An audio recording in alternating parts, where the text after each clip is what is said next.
Hello. Thank you for coming out for this AI topic. And I'll encourage some of the people who are on the side of the back, if you want to sort of come in or join here. We want to share with you what I think is some very important information that will help you recognize what you can do with AI and what's possible. My name is Briggs. I'm Chief AI Officer for Claritas. And I'll start with giving you a little bit of my background and some of my philosophy about AI. And my hope is that this will help you apply it. And I'll give you some specific use cases that are a takeaway that you can apply to AI in your business. So first you see a book up there. That is a book I've co-authored for MIT called The AI Conundrum. It's coming out in August. I've been working in AI and machine learning for 30 years now. In 1994, I started with MIT's RTFM on genetic algorithms. I began to apply those and applying neural networks in 95 on the internet. And in fact, by May 1998, there was a cover story in Wired, which featured my work on neural networks and how we could personalize the web experience. Amazon was also part of that. They've done quite a lot with AI as well. In fact, I met Jeff Bezos in 2000. He wanted me to run all of analytics for Amazon.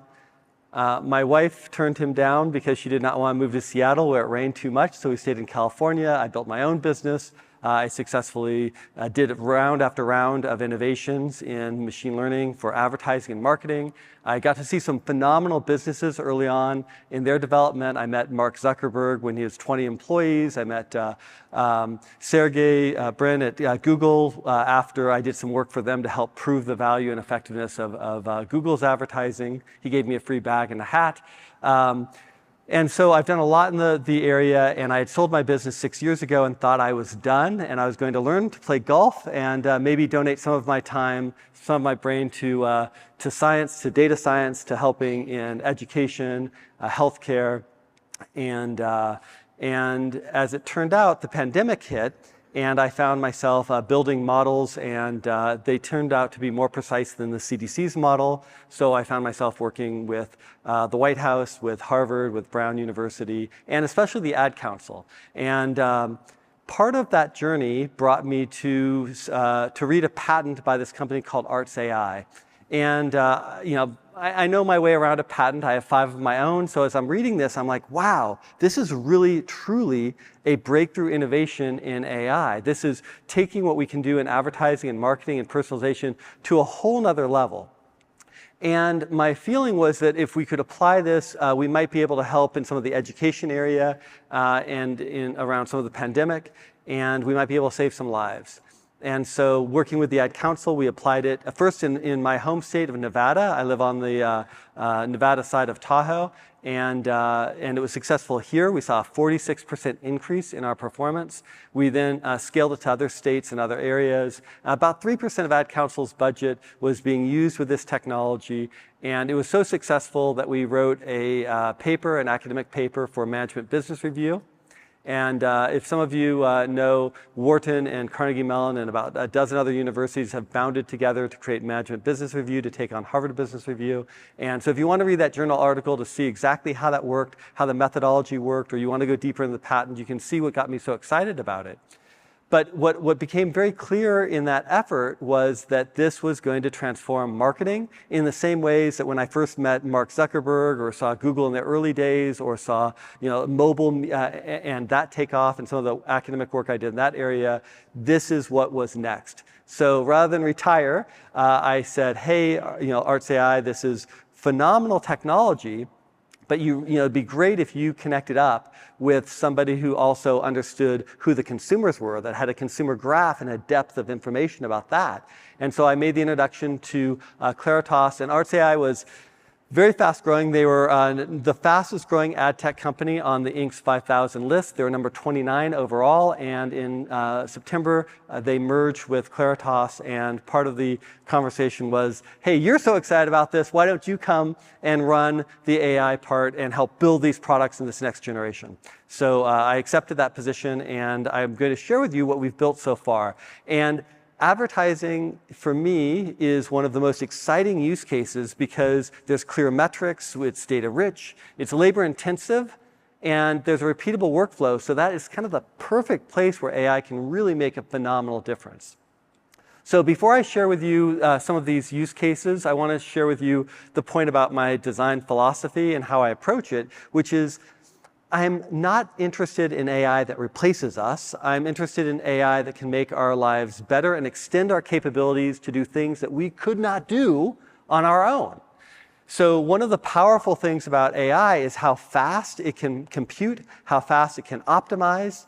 And if you compare that to the typical process that you see laid out here, many of you have maybe had a campaign where you create a brief, that might take a week or so. You generate ads, that might take several weeks. You get approval, and in your industry, it's not 3 days. It could be more like 3 weeks sometimes. And then you run the ads, and there's been machine learning in that area for decades, but we're now seeing a whole new generation replace that phase.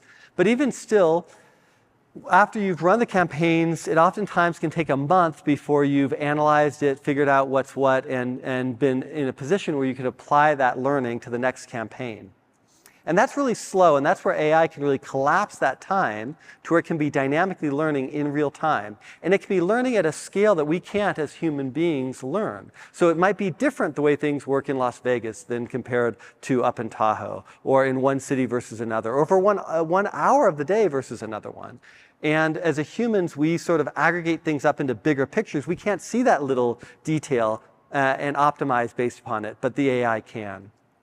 So within Claritas, if you think about how their system works, what you've got is this workflow that people in the data flow go into databases.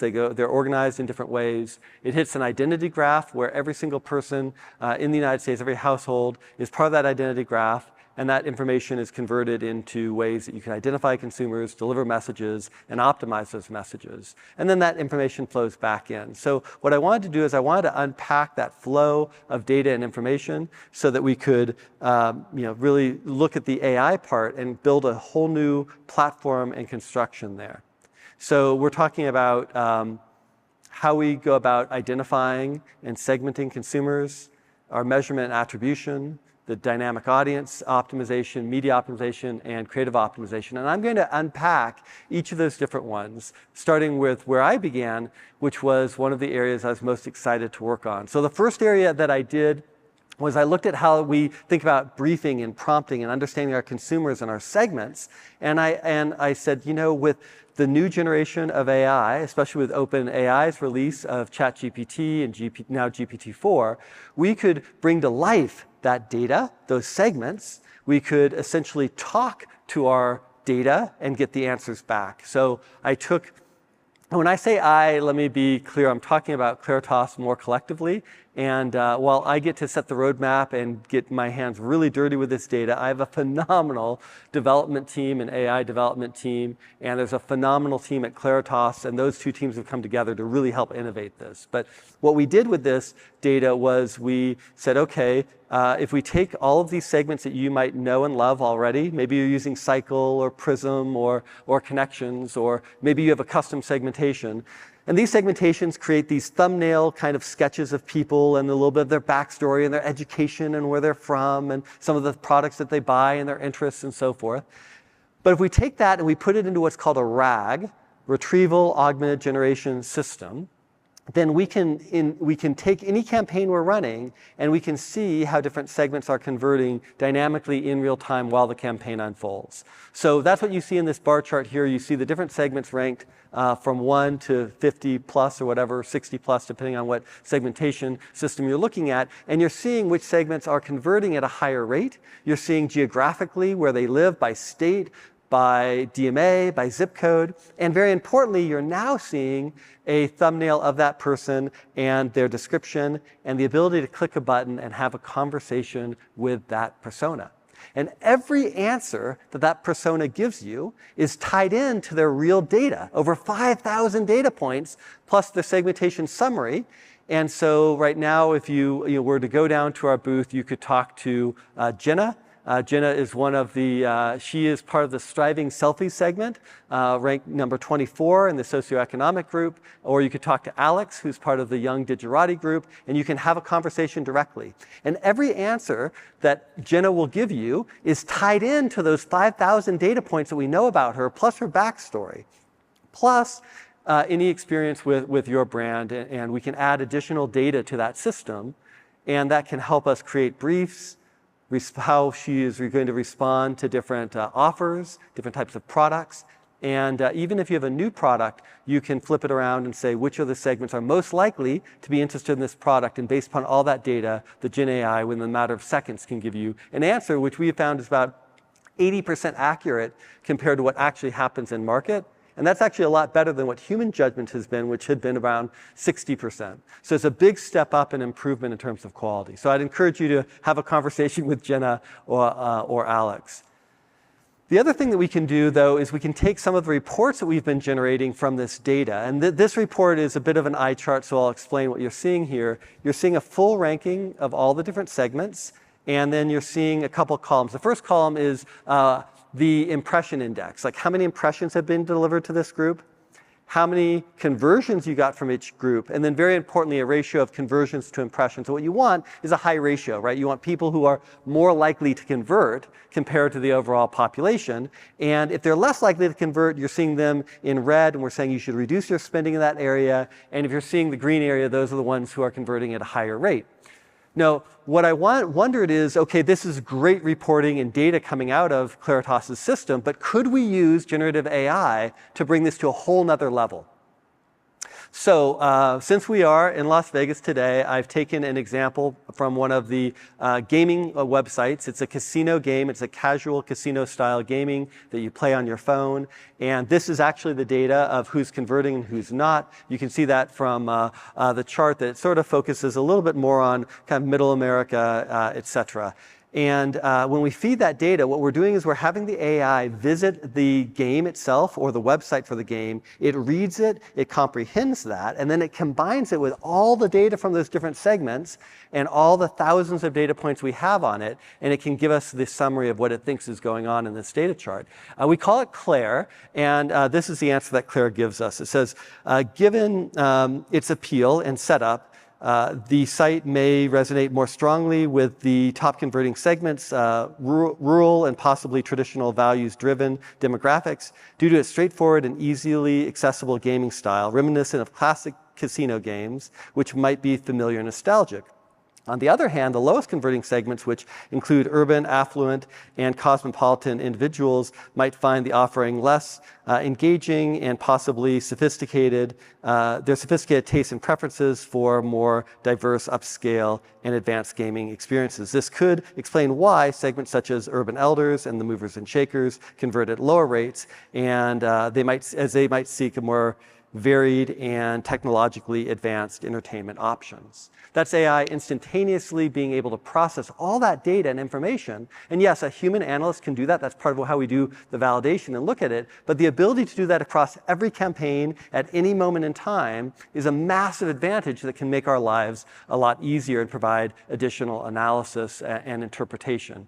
You can also then follow up the question, which is, okay, well, what if we made this change? How do we think that would play? How do we think that would resonate? That type of dynamic engagement is really what some of the AI technology is now giving us. So the next use case I'm going to talk about is one of the next thing that I did with Claritas, which is we focus on anomaly detection. How many of you have had that experience where you're looking at, you're in a presentation, you're looking at a PowerPoint, and you see a chart, and it just doesn't smell right? You kind of say, okay, there might be a problem here. I mean, in my 30-year career, I've seen that more than once. Anybody else? Because I really want to understand your QA if you're not raising your hands, because that's phenomenal. But we know that sometimes issues can happen where there might be a data error or some problem, and we don't really realize it till we see the output, and the output just doesn't make sense to us. What if we could catch that earlier on by having AI constantly looking for any anomalies in the data? And so that was the next application that we put forth with machine learning. And this is one where a lot of times when we're looking at tabular data, people they may miss the trend that there was a data outage on one of the days. This is the AI catching it. But it's more complicated than just catching something like this is your website traffic and there was an outage here. There might be subtle patterns of the differences between the iOS and Android devices or the traffic structure from one day to the next. And so for AI to be constantly looking at all the different combinations and looking for anomalies and catching those in advance is a big time savings. And it's important because that becomes foundational, because if the AI can understand what pattern is an anomaly, it can also look at it to say, well, then what should be the pattern that we would expect? And that brings us to the next use case, which is using AI for prediction. In this case, we are then taking that same thing, such as, let's say you have new account opens and you're looking at the trend in that data or that line. Now we're able to say, with the AI, we can look at what you have done in the last 28 days, the last 4 weeks, and we can make a prediction with the machine learning automatically, continuously, of what it would expect to happen in the next 28 days. Now that becomes very valuable because if you can make an expectation of, with the AI, of what you expect to happen, you can begin to pull apart what's contributing to that predicted trend. And so that brings us to the next use case, which is AI for incrementality measurement.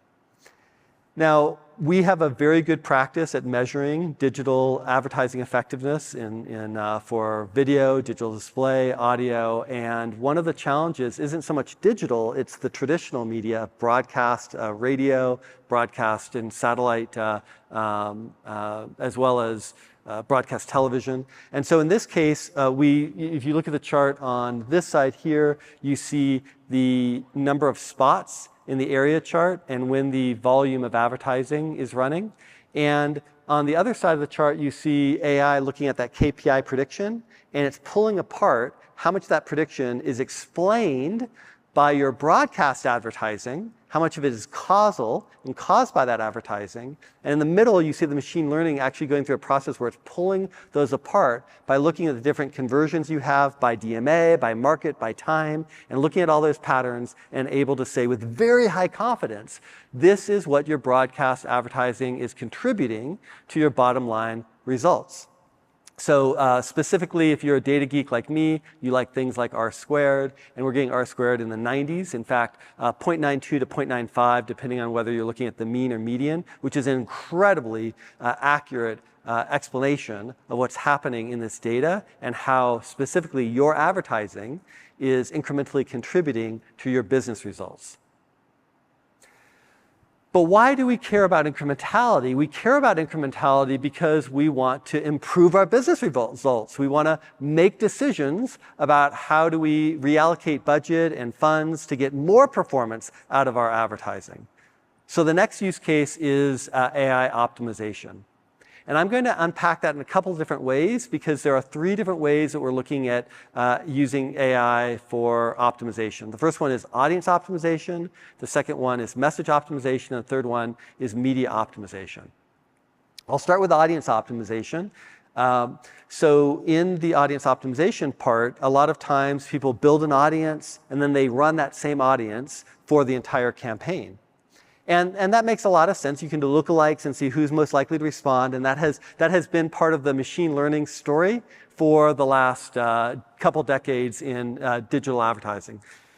But I think we can do a lot better. And so what we were looking at is within your target audience, what if the AI was constantly looking at whether there was opportunities for micro-optimizations within your audiences? What if within your target audience, we found the 40% of people that were more likely to respond and we doubled down, we gave them 80% of the budget. And for the 60% that were less likely to respond, we gave them 20% of the budget so we could basically see if things change and we could monitor both and we could have a control group to see what's happening. And that's what you're seeing in this chart here is that separation in performance, and every week the AI automatically re-optimizing these micro-optimizations. And we've run this on 385 campaigns, and on average it generates about a 13% increase just using something simple like Cycle or Prism. We've now enhanced this where we've added over 1,000 variables, which are already vetted to be safe for the financial industry and compliant. And we're seeing increases more in the 20 to 25% increase when we use that larger data set. And again, that's something that AI can do that humans can't do, because when you look at the complex Boolean logic of all the different microsegments and every single week you're rebalancing and so forth, the AI does it automatically. It generates a performance. It can give you the explanation with Claire to tell you why it did what it did, and it can generate the bottom line business results. So you don't have to change your major targeting. That still remains the same, but it's allowing the AI to micro-optimize each week within the audience and targets that you've already set. And again, 10 to 20% is the typical performance increase. In fact, we're so confident in that performance increase that, that we will guarantee that you will get more ROI than what you pay for that incremental capability. So audience optimization is a powerful foundation, but there's something even more powerful than that, and that is message optimization. This is what got me to initially join the company and get really excited about this technology. This was that patent that I was telling you about earlier that I was reading that said, you know, what these guys were doing was fundamentally a massive advancement over the last generation of machine learning in serving digital ads. Essentially what we'd focused on was we said, you know, 90% of the budget is spent in serving the ads, you know, buying the media and serving the ads, reporting on how they did, and then optimizing. And that's where a lot of the time and the value is lost. An ad campaign is not unlike a carton of milk. The insights that you get about what works have a use-by date, and they expire, it goes bad, and so the faster you can take the insights and apply them, the more value you are going to get. So we really focus on this idea that the AI, the machine learning, could detect every single day, re-optimizing every single campaign, all the different nuances and details, and optimize automatically the creative rotation. So let me give you a case study. This is a public case study for Monday.com. They are a business-to-business application.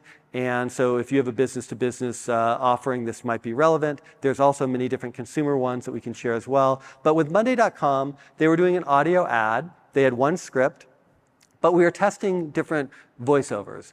Male voiceover and female voiceover. And they had 4 segments of the ad. You know, you could have it all be female, you could have it all be male, or you could have it start with a female voice, then go to a male voice, then go to a female voice, and then you had the call to action. So there's 4 segments with the 2 voiceovers.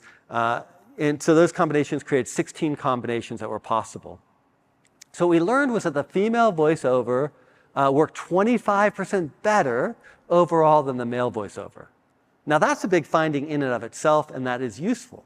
But that was just the beginning of what the AI began to detect, because what it found was that while the female voiceover was more effective overall, in certain cities, in certain DMAs, a male voiceover worked better than the female voiceover. If you were in Miami, if you were in Salt Lake City, for example, the male voiceover worked better than the female voiceover, and if you made that change and adjustment, you'd get a little bit better than 25% results in terms of your increased conversions. The female voiceover worked better overall, as we mentioned, throughout the day, throughout the hours of the day, unless you happen to be pulling an all-nighter, in which case the male voiceover worked better. And so making that little tweak and adjustment to the delivery of male versus female voiceover by time of day also increased your performance above that 25%. And in fact, there were many other combinations. If you're on iHeart, the female voiceover worked better, but if you're on Pandora, the male voiceover worked better. If you are on an Android device, it was a little bit more of an edge to a male voiceover, especially if you're on the Verizon network, and if you are on an iOS device, especially on AT&T, the female voiceover worked better. All these different combinations add up to these micro cohorts that are being created and discovered by AI while the campaign is unfolding. And so Monday.com didn't just get 25% increase, they had 188% increase in their conversions during this campaign, which was independently validated and published as part of the MMA Global's Trade Association research in this area. This is a massive increase in performance, and it is because what the AI is doing is it's taking that media audience, And then it's pulling apart the different features of the ads, like the voiceovers and the script and the call to action. If it's a digital ad, you might be looking at different layouts and templates. Maybe you have, we're doing work with Major League Baseball right now, so they have some that focus on the stadium. They have some that focus on the players. They might focus some more on the $15 bleacher seats. So you can have different features of your message, different layouts of the ads. And the AI is learning together which messages with which audiences work at this moment in time. And as we add in Claritas data, it's now able to do that with even more robust audience data than the example I used from Monday.com, which you may have noticed was all very PII safe data, like time of day and what website you're on and so forth. So this was part of the reason why I wanted to see these companies merge together, because I believe that could really turbocharge this new generation of message optimization. Now, if you are more technical and more interested in those details, this is, if you want to read the patent, you can read more about this. It's using one-hot encoding with unsupervised learning and K-modes clustering. In simple language, one of those has a really big advantage for us in the financial service industry, and that's the one-hot encoding, because what it means is that the AI can take in any data and it will convert it into zeros and ones, and then it will do this unsupervised learning. You don't even have to have a human touch it. It means that you can pass data about your first party completely encrypted, doesn't even have to be labeled, and the AI can use that dynamically to make optimization choices. So really, really powerful technology. So we have now done a series of independently case studies, public case studies with some of the biggest marketers, Kroger, ADT, GM, Monday.com, Shell, Progressive. Progressive is very similar in terms of it being a regulated industry, and so we certainly have seen how to make that work in that context. And this is the overall performance. I mean, you're seeing that oftentimes a doubling, in some cases a tripling of conversion rates when this technology is applied. Now again, these are public case studies, so we'd be happy to share more details with you. And one of the interesting things is that Kroger and GM ran a second test, but with a different technology vendor. And in those cases, when they weren't using this technology and this data vendor, they saw no lift. So there really, truly is, this was part of the things, frankly, that convinced me to come over and get really involved, is I wanted to see the data firsthand myself. I wanted to know it worked. I wanted to see other people using it, and I still wanted to see peer-reviewed references, and this capability delivers bottom line value that you can measure and see. So a big part of my focus in working on this is getting to a point where I call it explainable AI, so we can see why is the AI moving different dollars around. To take the Major League Baseball example, which will become a public case study in July, it's live right now. You may see some of the advertisements depending on what DMA you're in. One of the things that I'm seeing that it's doing is that it might be focused more on the ballpark certain days of the week, and then shift to players other days of the week. And depending on what the lineup is, and depending on what's going on in the environment, even depending on what the weather is outside, that's something a human being can't do. We create one ad and we say that's what's running, that's what's going live. And AI can make those subtle adjustments, even within it running in different cities. And if you have different branches or different operations in different cities, the AI is giving different optimizations for the different cities because it's finding that's what predicts a higher response rate. So again, this is AI elevating what we can do as humans to a whole nother level, and that's why I'm really excited about it. Now, I'll take this even one step further and say that last July I presented a theory, which was where AI may go to in the future, which is that we might see an end-to-end optimization where AI can not only optimize the ads that we create, but it may be able to create the ads itself. It was more of a speculation, and I played a kind of a live demo that I had coded up with my co-author, and the CMO of Progressive saw that and said, that's pretty cool. Could we really do Gen AI creating the ads and then optimizing the ads? And so the flow in this case here was Claritas created an interface where you could put in your brand positioning, you could paste in your audience personas or write your own, put in your message brief, and within less than a minute, it would create 3 different scripts for you to review. You could keep doing that and iterating it, tweaking it. You could hit the next button and it would create 4 different AI voices, and hit another button and it would create the AI music. So this is natural language processing, generative AI texts, text to synthetic speech, and generative oral composition, if you're interested in the technical details. In January, the CMO said, yeah, let's do that. By April, she was standing on stage presenting the results. That's how much faster the process was. And so I'm going to play you a couple of the ads right here. Let's go ahead and roll the first ad. Want the perfect auto insurance? It's like crafting the ultimate playlist. Progressive was the first to offer online shopping for insurance, and we continue to innovate for your convenience. With over 30 products designed to make insurance a breeze. Imagine coverage options that reward your safe driving and fit your budget. Get a quote today at progressive.com and see why more than 28 million drivers choose Progressive. Progressive Casualty Insurance Company and affiliates. Not available in all states. Price and comparison match limited by state law. Prices vary based on how you buy. Okay. We'll play a different voice just to hear the difference of a couple seconds of the next one. Want the perfect auto insurance? It's like crafting the ultimate playlist. Okay, that's perfect. Thank you. So to give you an idea, 96 different versions of that ad were created and were live and they had results from those campaigns from start to finish in 6 weeks. Now, normally what Remy Kent, their CMO of Progressive, said is they would normally create 3 ads, and it would take 22 weeks from beginning to end of the process. Now, there was still a human in the loop. A human in the loop was the creative director, and he was the one that was engaging with the prompts and tweaking it, and he did a lot of different versions to get to that point. He played with it for about a week before he got the versions that he liked. He had 6 different scripts by 4 different voices, by 4 different music combinations. That's 96 different combinations. And the easy part was we set up a structure that was easy for compliance to be able to look at the scripts and approve them. And then, of course, you have the tag on of the pre-recorded human disclaimer at the end of it. So very easy to assemble, easy to execute, easy to review, easy to get approval, and fast to run. And it more than doubled the conversion rates for new insurance quotes and so forth. Directly applicable, I think, to many of the people in the financial industry with the way in which the regulation, the approval needs to work, and the type of results that you might get from this kind of campaign. So this is existing. I mean, this is something that has already happened. This is live, and I was interested in taking it to the next level, which is could we take the data in on how things were performing?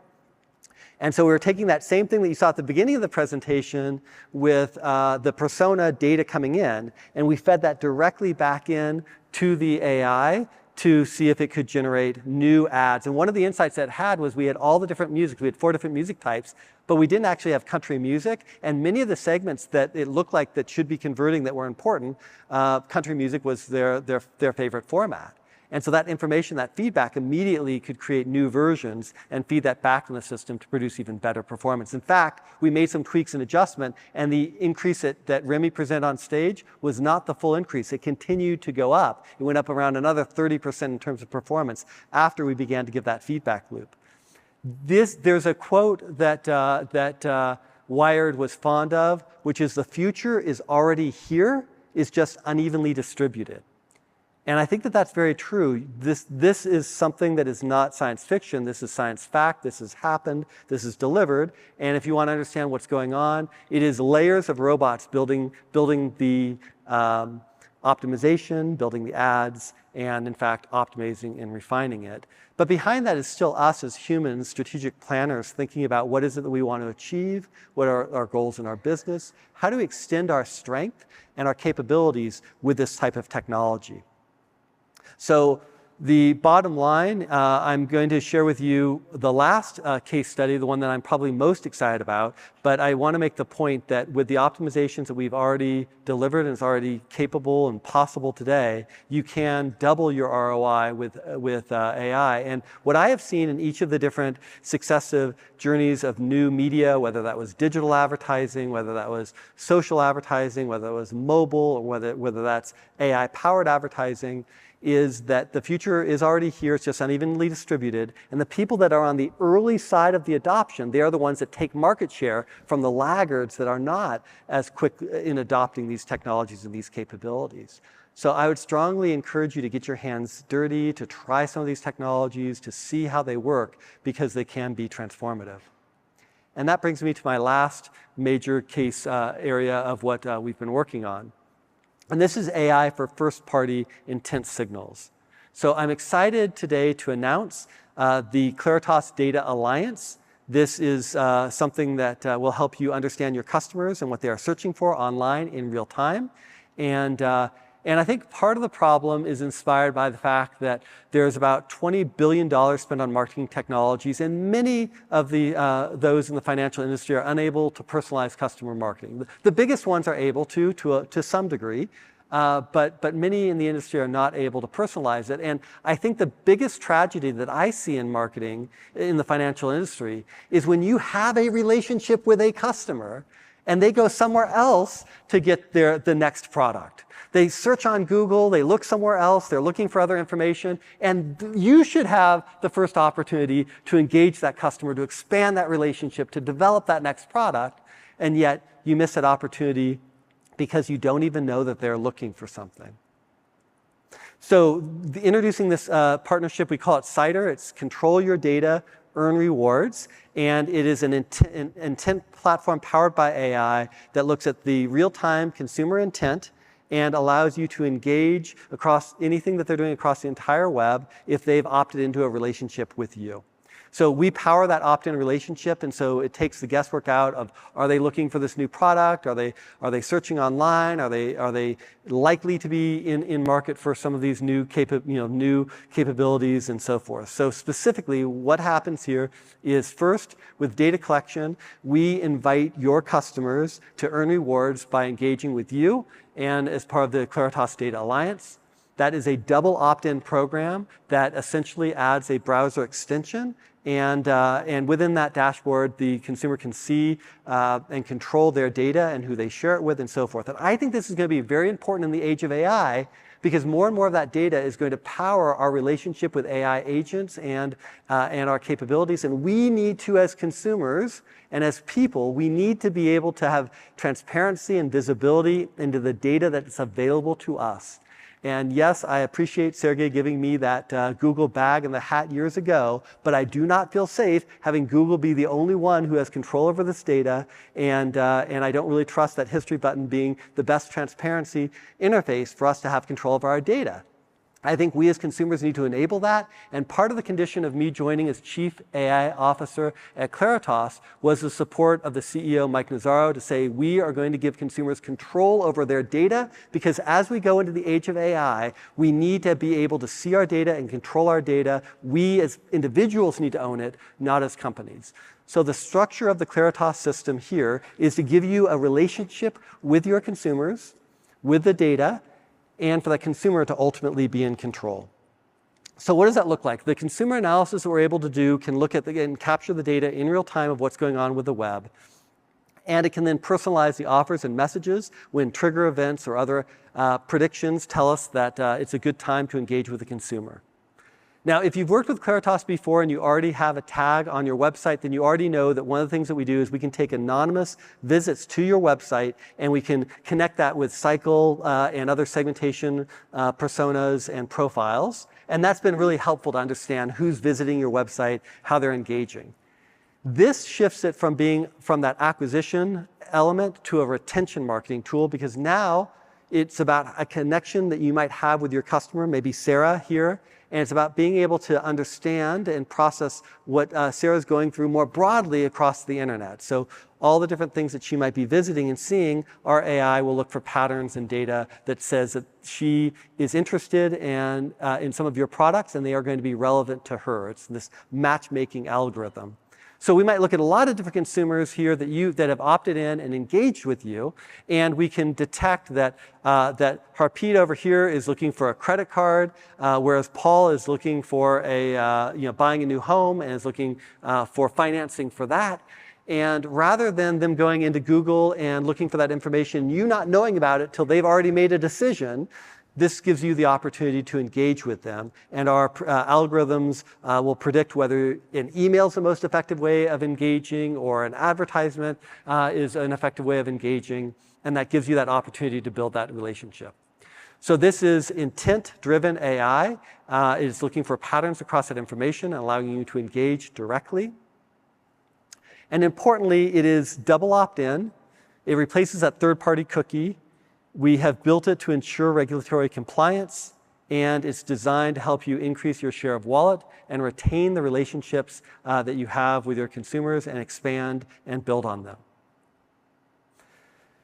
In essence, it is using different trigger actions as the first level of engagement, and you can use that for something like early mortgage targeting, or cross-selling investments, or reducing the potential for someone to churn.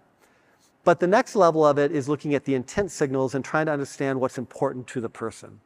So we have another layer of this that we are currently beta testing and exploring and doing some research with a couple different universities to understand where this might go. But our hope for the future is that the AI can also act as an agent for the consumer to care about what they're trying to achieve and to align what their interests are with what advertising and products that are of interest to them.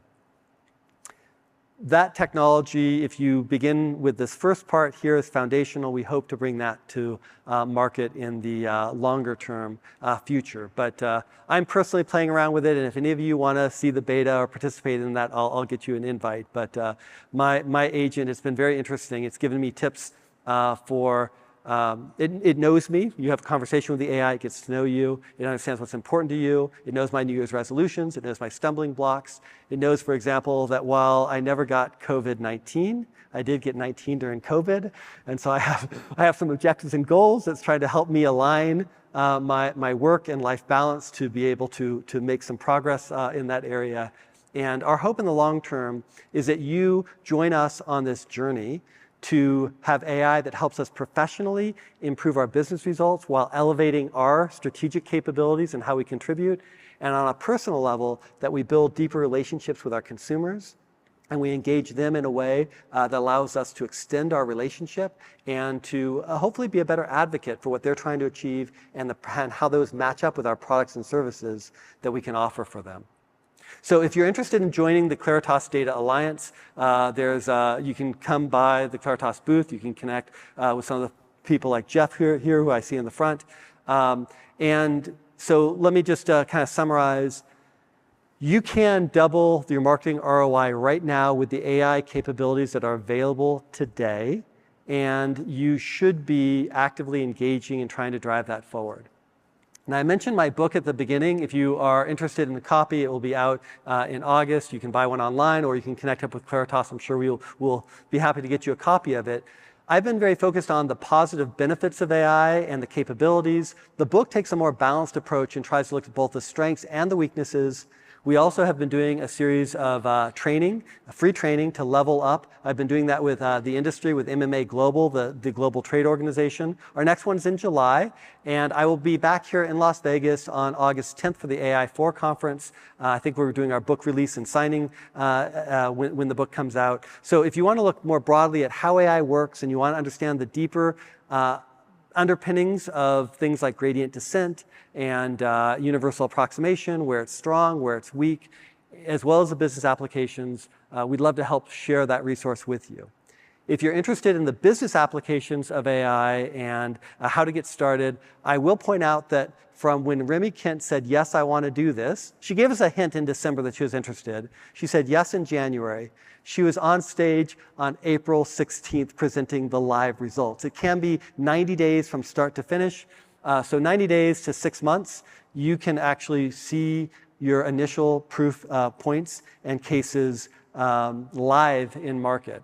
And I think that you need to have a sense of urgency, whether you work with us or whether you work with somebody else or whether you try to build it in-house yourself. Hopefully I've inspired you with what's possible with AI and motivated you to get your hands dirty and to try these things and begin running, because there is a race where the more we get these benefits and these advantages, the more those advantages compound and allow us to do the next thing with AI that's even more powerful and do the next thing.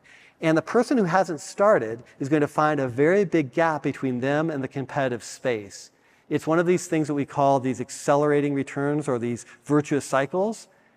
AI has that dynamic. And it's why I hope that sharing with you what's possible inspires you to get ahead of your competition.